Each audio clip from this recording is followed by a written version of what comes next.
Buenas noches y bienvenidos a Signo Pesos, la economía al alcance de su pantalla. Estos son los temas claves de hoy. Hospitales y clínicas en cuidados intensivos. La situación financiera de las IPS sigue siendo crítica. El anunciado acuerdo de punto final para pagarles deudas del Estado por más de 6 billones de pesos sigue en veremos. Hablaremos del tema con el presidente de la Asociación de Hospitales y Clínicas de Colombia.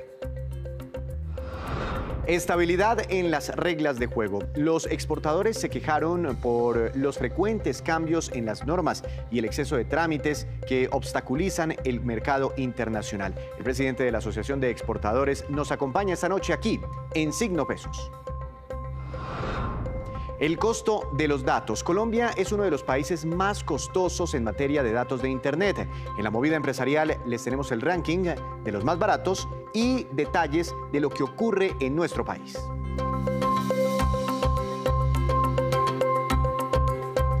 Comenzamos esta emisión con las preocupaciones que hay en el sector de los hospitales y clínicas del país por el incumplimiento del acuerdo del punto final anunciado, recuerde usted, con bombos y platillos por el gobierno desde hace más de un año para sanear las deudas del Estado con los hospitales y las clínicas, pero que hasta ahora sigue en veremos. Para hablar del tema, le doy la bienvenida a Juan Carlos Giraldo, presidente de la Asociación Colombiana de Hospitales y Clínicas. Doctor Giraldo, buenas noches, bienvenido a Signo Pesos.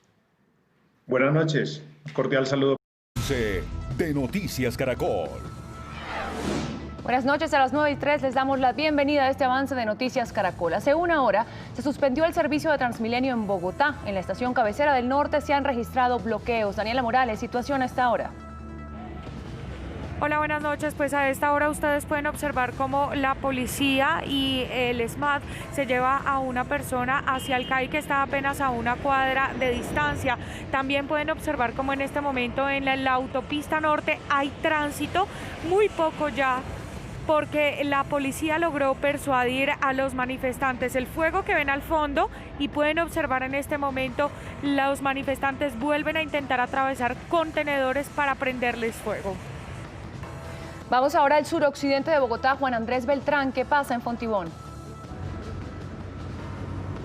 Buenas noches, yo los saludo desde la calle 13 con carrera 96J. A mi espalda ustedes pueden ver el trancón que se presenta a esta hora por cuenta de bloqueos que hacen algunos manifestantes en la calle 13, exactamente frente a la zona franca. También a esta hora nos reportan enfrentamientos en el sector de la Carrilera y a los alrededores del CAI Sabana Grande, esto en la localidad de Fontibón. Más adelante les tendremos más información. Juan Andrés, gracias. Y en Cali se cumple el segundo día de disturbios. ¿Qué pasa a esta hora en la emblemática calle Quinta? Clara Rocío Bonilla nos amplía. Buenas noches, Clara. A esta hora, 9:05 de la noche, continúan los desmanes sobre la calle Quinta entre carreras 34 y 36 a la altura del Hospital Universitario del Valle. El sector gastronómico en el Parque del Perro también ha sido afectado por este vandalismo, lo mismo que la zona bancaria. Ampliación de esta noticia en Última Edición. La esperamos, Clara, en una hora. Otro avance informativo y a las 10:30 de la noche los esperamos con el resumen de las noticias más importantes del día. Hasta entonces. Avance de Noticias Caracol. Usted y toda la audiencia. Doctor Giraldo, de esos casi 7 billones de pesos anunciados el año pasado en un gran acuerdo de punto final desde el gobierno nacional, ¿ha llegado algo de esta plata a ustedes? ¿Ha llegado parcialmente o ya llegaron todos los recursos? No, ha llegado parcialmente y en una cuantía muy baja. Si se divide el tema entre el régimen subsidiado y el contributivo, debo decir que el acuerdo en el régimen subsidiado ha venido evolucionando y de un presupuesto que se tenía cercano al 1.2 billones de pesos, ya hay algunos acuerdos que se aproximan a los 700.000 millones de pesos. Ahí los actores centrales son el Estado a nivel central y las entidades territoriales, léase los departamentos. La gran preocupación nuestra que nos ha motivado a escribirle al presidente de la República se centra en el acuerdo de punto final del régimen contributivo. Allá había una estimación de un presupuesto cercano a los 5.5 billones de pesos y hasta el momento solamente se han radicado cuentas por cerca de 220.000 millones de pesos. Es un dato de hoy, y hay una aprobación de apenas 20.000 millones de pesos. Es decir, para este momento que debería por lo menos ir en una ejecución más de la mitad, alrededor de los 3 billones de pesos, tenemos unas cifras muy pequeñas que están alrededor del 5 o 6% de todo lo que se esperaba que se pudiera acordar entre el gobierno nacional y las EPS, que son las primeras beneficiarias de este acuerdo. ¿Y cuál ha sido el problema? ¿Por qué no han fluido los recursos, los dineros? Pues yo debo decir que el gobierno ha hecho todo lo posible desde la campaña presidencial, después en el plan de desarrollo se inventaron este mecanismo y ahora por la vía reglamentaria ha habido una serie de cambios, de ajustes, de modificaciones y de flexibilizaciones para que las EPS se puedan acoger al acuerdo de punto final, pero pues en este momento el resultado que nosotros vemos es que la acogida que tiene el acuerdo es muy escasa y hemos entendido por los funcionarios del propio gobierno que allí hay dudas con respecto a la metodología, que están encontrando que no se pueden presentar todas las cuentas que ellos tienen y también pues hay el conocimiento de que muy posiblemente parece más atractiva o más expedita la vía con las demandas frente al aparato judicial que acogerse al acuerdo de punto final.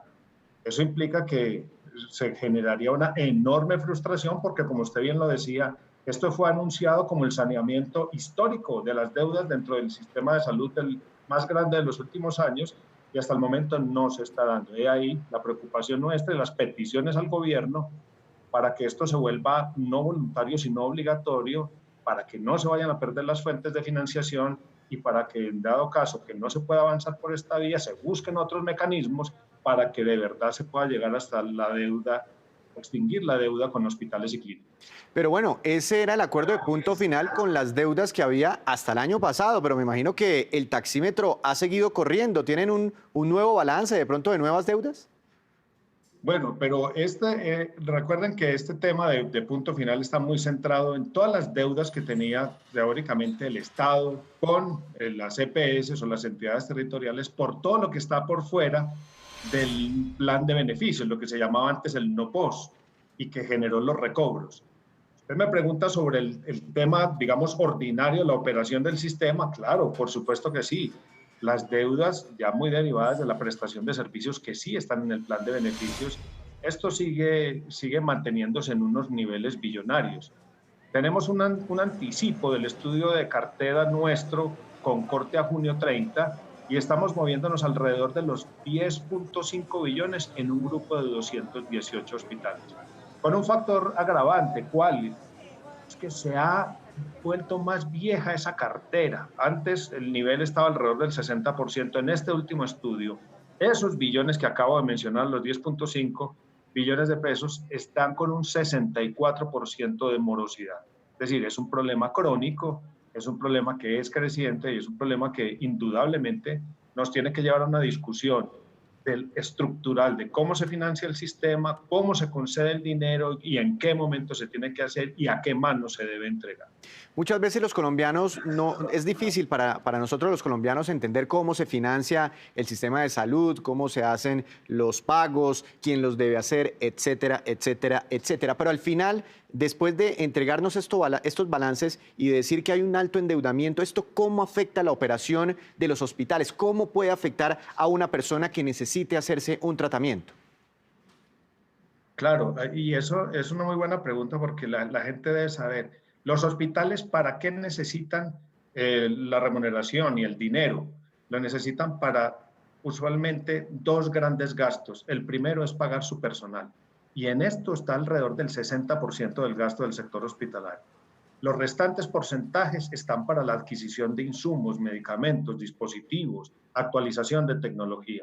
Ahí están los dos gigantescos rubros en los que se gasta el dinero. Como ustedes verán, esos son rubros que se necesitan de manera frecuente, es decir, la nómina es cada 15 días o cada mes y el pago de los proveedores tiene que ser al mes o máximo a los 2 meses. Entonces, cuando se atrasa el pago a los hospitales, aquí viene un serio problema para que las entidades puedan responder adecuadamente con el pago de esa nómina y con la adquisición de la tecnología con la que nosotros funcionamos. ¿Qué hace el hospital? Hace muchas maniobras para poder evitar impactar la prestación de los servicios de salud, pero tiene que acudir al crédito, tanto interno, tiene que acudir a la banca, tiene que refinanciar las deudas, tiene que hacer una cantidad de gimnasias financieras para evitar un daño a la prestación de los servicios. Pero indudablemente, si estas cuestiones no se resuelven en el corto o mediano plazo, pues eso va a impactar con la disminución en la frecuencia de prestación de ciertos servicios, con problemas frente al personal en que pueden presentarse, usted lo ha observado en algunas entidades, atrasos en el pago de la nómina, o que le trasladamos estos problemas también a nuestros proveedores y al final del día puede presentarse alguna disminución en la intensidad de la prestación del servicio, cierres de ciertos servicios, disminución de ciertas frecuencias. Eso es lo que tratamos nosotros de evitar, pero pues el asunto crónico va a llegar un momento, y lo venimos diciendo desde hace mucho tiempo, en que ya es insostenible y por lo tanto es el llamado al gobierno nacional a que haga una serie de modificaciones. Pero usted me podría responder eso muy concretamente. ¿Está en riesgo en este momento la prestación de los servicios por cuenta de los hospitales por todas esas deudas acumuladas? Nosotros, ante esta pregunta siempre decimos, nosotros estamos haciendo todo el esfuerzo para que los servicios se mantengan. Y eso lo podemos garantizar. Pero el llamado es al gobierno y a las entidades pagadoras que se demoran tanto para pagar, no se pueden confiar en que el sistema hospitalario va a resistir más tiempo. Nosotros creemos que ya es un momento de corte, por eso es la preocupación con el punto final, porque esto debería aliviar esta situación. Esto no puede ser eterno. Aquí hay que mejorar esta situación. Además, le digo algo, el sector hospitalario tiene que estar dedicado ¿a qué? A la prestación, a las operaciones, a las intervenciones, y no dedicar tanto tiempo y desgaste a tratar de conseguir ese equilibrio financiero tan esquivo. Pues doctor Giraldo, muchas gracias por acompañarnos esta noche. Estaremos muy pendientes de la respuesta que le dé el gobierno nacional. Gracias por estar aquí en Signo Pesos. Muchas gracias a ustedes. La salud, tan importante para los colombianos, sin duda un servicio muy costoso y su financiamiento pues está entonces en veremos. Y las comisiones económicas del Congreso aprobaron el monto del presupuesto general de la Nación para el próximo año, que recuerde ustedes por 314 billones de pesos. Durante la sesión, el ministro de Hacienda, Alberto Carrasquilla, aclaró por qué el gobierno espera para el 2021 un rebote, un impresionante rebote de nuestra economía con un crecimiento de 6,6%, que algunos analistas han considerado una estimación muy optimista. En la parte de IVA y en la parte de otras fuentes de tributación, pues vamos a tener una caída muy fuerte en el año 2020 y la recuperación, digamos, para recuperar niveles del orden del 4% del PIB, simplemente es el retorno asociado a esa recuperación que estamos estimando en 6.6% ritmo anual para el año 2021. Eso suena a que es un supuesto excesivo. 6.6 hace rato que no crece nuestra economía, pero deben ustedes recordar que es un 6.6% anual respecto de este año tan complicado y tan difícil, en el cual estamos estimando una verdadera recesión económica del orden del 5.5%, y por lo tanto el rebote de la economía que estamos estimando es de unos 12 puntos porcentuales. Les quiero aclarar, para informar el debate, informar a las comisiones, que ese es el tamaño que se estamos estimando acá, y por lo tanto sus correlatos en materia tributaria se parecen mucho a lo que han dicho analistas de diferentes entidades. Es decir, en el caso más pesimista, el rebote estimado es del orden del 8,5-9%, y en el caso más optimista es del orden del 13 y algo por ciento. Es decir, si uno hace un análisis de todas las predicciones que se tienen sobre nuestra economía colombiana, esto está más o menos sintonizado como tamaño de rebote. Es decir, hay mucha incertidumbre, pero una cierta unanimidad en el sentido de que el rebote del año 2021 va a ser importante. Y eso es lo que explica, a su vez, el comportamiento de los rubros de las fuentes tributarias que financian nuestro presupuesto. Se vienen entonces nuevos debates en el Congreso para reacomodar las partidas de cada uno de los sectores de la economía. Estaremos muy pendientes, por supuesto. Hacemos una breve pausa, pero cuando regresemos, espere el balance de los comerciantes en Bogotá sobre los perjuicios que sufrieron por los desmanes de ayer en la capital del país. Ya regresamos.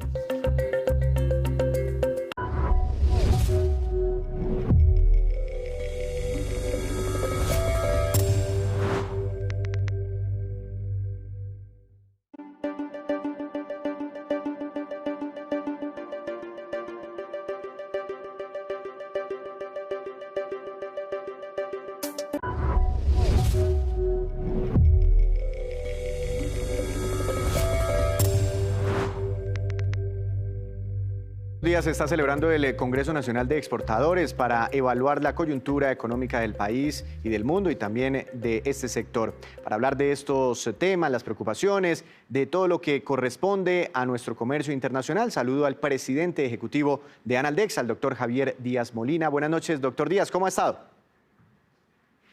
Víctor, muy buenas noches para usted y para todos los televidentes. Nos llamó mucho la atención, doctor Díaz, que durante este congreso ustedes han hecho advertencias sobre la inestabilidad jurídica en Colombia. ¿Por qué esta preocupación y puntualmente cuál es el reparo?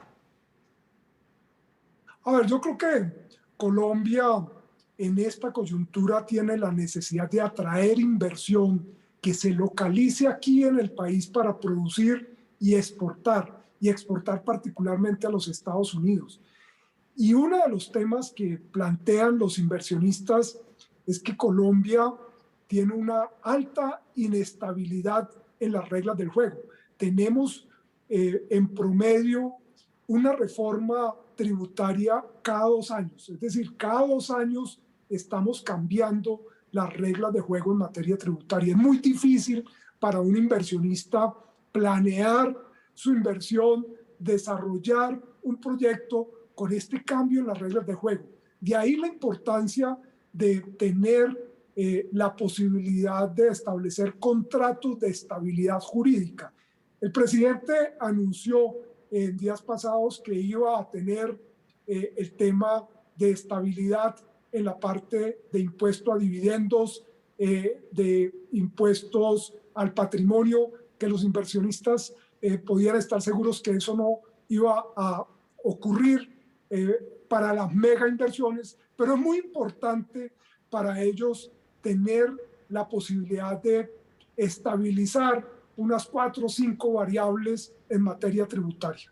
Y eso se puede lograr porque yo creo que ustedes ya se están preparando, seguramente lo tienen contemplado, se viene una nueva reforma tributaria muy posiblemente el próximo año, pero ¿se pueden como congelar las reglas del juego? ¿Eso se puede lograr? Pues sí, particularmente de cara a eso, acordémonos que el gobierno estableció una misión de expertos en materia tributaria que va a analizar el tema de las exenciones tributarias, y eso va a salir en marzo. Entonces, ¿qué va a pasar de aquí a marzo? Pues por eso el gobierno dijo, yo estabilizo estas reglas de juego para los inversionistas que traigan más de 280 millones de dólares a invertir en Colombia. Necesitamos que eso no solo sea para esos inversionistas grandes, sino para los inversionistas de cualquier tamaño que quieran venir al país y quieran establecerse aquí para producir, o los inversionistas nacionales. Entonces, la posibilidad de revivir esos contratos de estabilidad jurídica que los tuvimos y los acabamos resulta fundamental.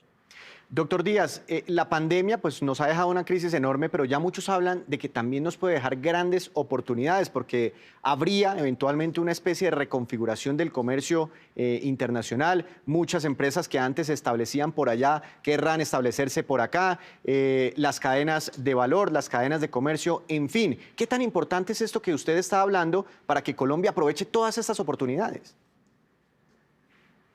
Sí, usted lo ha señalado, Víctor. Esas cadenas globales de valor que particularmente se movían entre Estados Unidos y China se rompieron con esta pandemia. Cuando China cerró su mercado porque surgió el coronavirus, pues se rompieron esas cadenas de distribución y abastecimiento. Estados Unidos está diciendo, no solamente por la pandemia, sino por la guerra comercial que venía de tiempo atrás, yo quiero relocalizar esas producciones o esos proveedores que tengo en China, en Asia, los quiero aquí en la región. Ya México es hoy por hoy el primer proveedor de los Estados Unidos, ya desplazó a China. Y entonces uno dice, lo que se va a fortalecer son las cadenas regionales de valor. Y dada la cercanía geográfica de Colombia con los Estados Unidos, Colombia debería aprovechar esta situación, no dejárselo todo a México, sino atraer algunas de esas inversiones que se localicen aquí en el país. Por eso, la importancia de tener unas reglas de juego estables y también lograr que hacer comercio en Colombia sea fácil, sea fácil y sea barato. Hoy no lo es.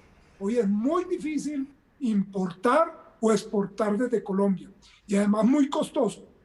Entonces, para poder aprovechar esas oportunidades, lo que están llamando la relocalización empresarial, tenemos que generar un ambiente adecuado para los empresarios, un ambiente adecuado a la inversión y entender que no estamos solos en esta tarea, en esta competencia. Varios países de México, de Centroamérica, de Chile, de Perú, están tratando de lograr lo mismo. Entonces, crear esas condiciones favorables a la inversión, ese clima adecuado resulta fundamental, repito, para aprovechar las oportunidades que se están presentando, que se localicen empresas aquí y que exporten a los Estados Unidos o a países de la región, que es donde nosotros vendemos nuestras manufacturas.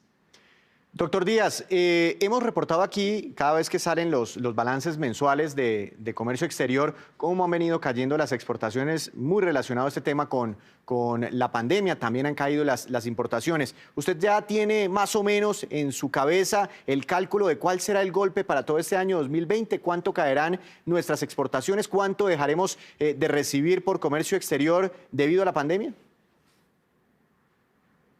Pues Víctor, mire, Colombia tuvo su pico más alto en exportaciones en el año 2012. Allí tuvimos algo más de 60.000 millones de dólares en exportaciones. Vino el 2014 la caída de los precios del petróleo y nuestras exportaciones se fueron a la mitad, 31.000 millones de dólares. El año pasado, 2019, terminamos alrededor de 42.000 millones de dólares. Y estábamos enero, febrero en un proceso de recuperación y viene esta pandemia y en abril las exportaciones de Colombia, las exportaciones totales, cayeron un 52%. Nunca visto. En mayo cayeron un 40%. En junio cayeron 26%, en julio cayeron 21%. Si usted ve, las exportaciones siguen con signo negativo, pero ya no están cayendo 52, 40, no, nos hemos ido recuperando.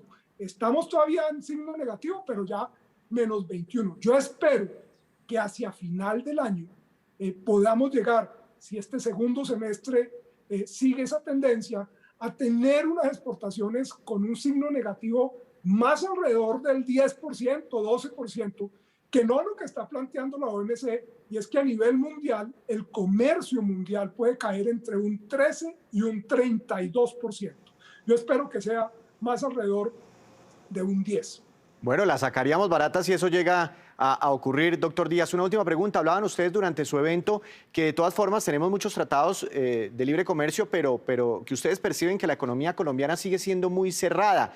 ¿Deberíamos acordar nuevos tratados con otros países? ¿Dónde ven ustedes posibilidades, por ejemplo? Yo creo que Colombia tiene que concentrarse en aprovechar los 17 acuerdos comerciales que ya tiene vigentes. Claro, nos falta cerrar con Japón, ese es un acuerdo que estamos negociando de tiempo atrás, deberíamos terminar esa negociación, pero tenemos que ver es cómo aprovechamos lo que ya tenemos, el acceso que nos dan estos 17 acuerdos de libre comercio, ver cómo logramos con este tema de relocalización, con la atracción de inversiones, con los mismos empresarios nacionales saliendo a mercados internacionales, aprovechar esos acuerdos que tenemos tanto con Estados Unidos, Canadá, México, Centroamérica, con la región, como con Europa, ver cómo aprovechamos eso. Creo que es la tarea que nos queda en esta coyuntura. Repito, es mucho más factible aprovechar estas cadenas regionales, la cercanía geográfica, que pensar en nuevos acuerdos ahora con más países de Asia o de África o con India, que también hay que mirarlo, pero creo que de manera inmediata deberíamos concentrarnos en aprovechar los acuerdos que ya tenemos. Y diversificar los productos exportables para no depender tanto de la minería y el petróleo. Doctor Díaz, muchas gracias. Siempre bienvenido por aquí a Signo Pesos. Que tenga una feliz noche. Víctor, muchas gracias. Llega el momento de hablar de negocios y Juan Fernández nos tiene la movida empresarial de hoy. Juan, bienvenido. ¿Cuál es su tema? Víctor, buenas noches. Hoy el negocio tiene que ver con servicios de datos móviles. Hay una firma inglesa llamada Cable que se dedica a hacer diferentes reportes que facilitan a la gente una comparación de precios sobre los servicios de telecomunicaciones ofrecidos por proveedores de todo el mundo y hacer de esa manera una mejor compra. Y todos los años emiten uno sobre el costo de un gigabyte en diferentes países que se está publicando en este momento y en el que por supuesto aparece Colombia. Bueno, Juan, ¿y en qué países son más caros y en cuáles países son más baratos los datos móviles? Según Cable, Víctor, los 5 países más baratos del mundo en términos del costo promedio de un gigabyte de datos móviles son India, con 9 centavos de dólar, esos son unos 333 pesos colombianos, Israel, 11 centavos, Italia 43 centavos y Ucrania 46 centavos de dólar. Los más caros corresponden a islas como Santa Elena, donde cuesta 52 dólares, es decir, 193.000 pesos, o Bermudas, donde un gigabyte cuesta el equivalente a 104.000 pesos. Estados Unidos es uno de los países más caros para la compra de datos móviles. Un gigabyte cuesta alrededor de 8 dólares, muy por encima del promedio mundial, que es de unos 5 dólares con 9 centavos. Donde más barato es un gigabyte en Sudamérica es Chile, con un promedio de 71 centavos de dólar, esos son unos 2.640 pesos colombianos, y Brasil $1. Y son los únicos países de América del Sur presentes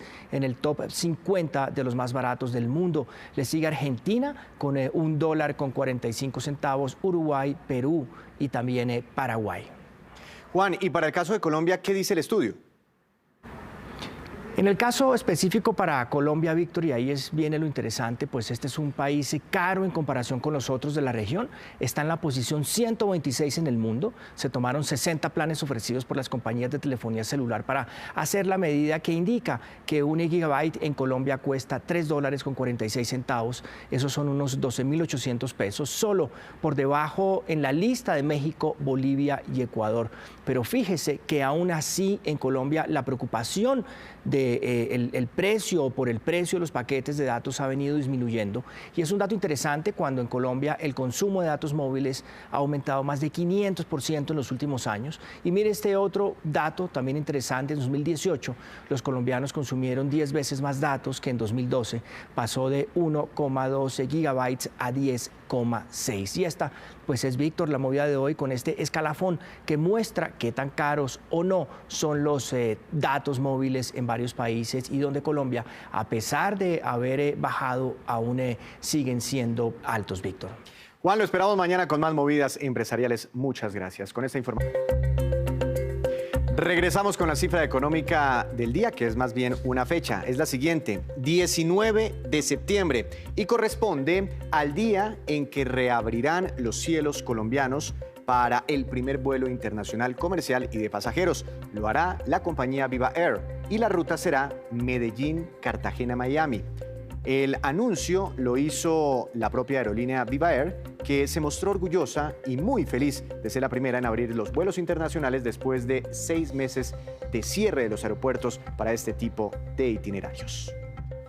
Y en medio de los desmanes y disturbios de anoche en la capital del país, el comercio también se vio afectado por saqueos y por daños. El director de Fenalco Bogotá nos entrega ese balance.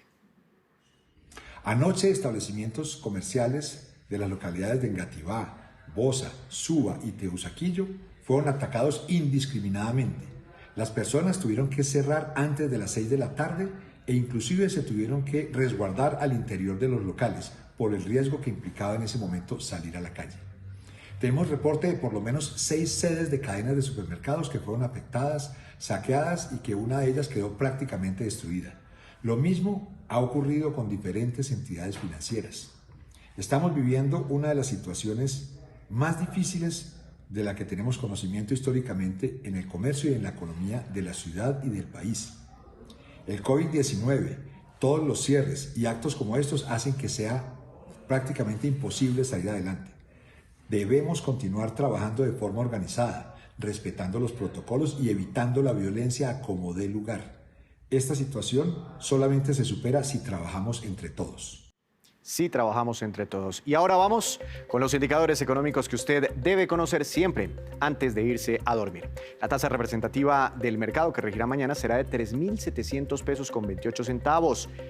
Bajó 16 pesos con 97 centavos. El petróleo de referencia Brent para Colombia cayó 1,79%, se ubicó en $40 con 6 centavos por barril. El precio interno del café colombiano subió y quedó en promedio a 1.204.000 pesos por carga para mañana. Las principales cooperativas del país.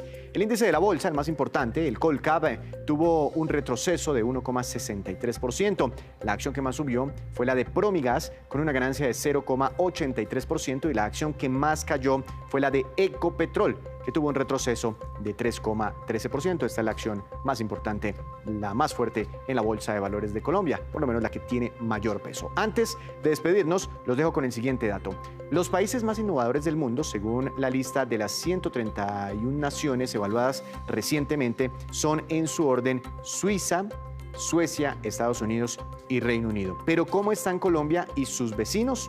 Este es el orden de los mejores en América Latina. Chile nos gana, puesto 54, México, puesto 55, Costa Rica, puesto 56, Brasil en el puesto 62 y nosotros, Colombia, estamos en el puesto 68. Y así terminamos por hoy, pero los esperamos mañana con una nueva emisión y con toda la información económica que usted necesita saber. Recuerde, esto es Signo Pesos, la economía al alcance de su pantalla. Que tenga una feliz noche.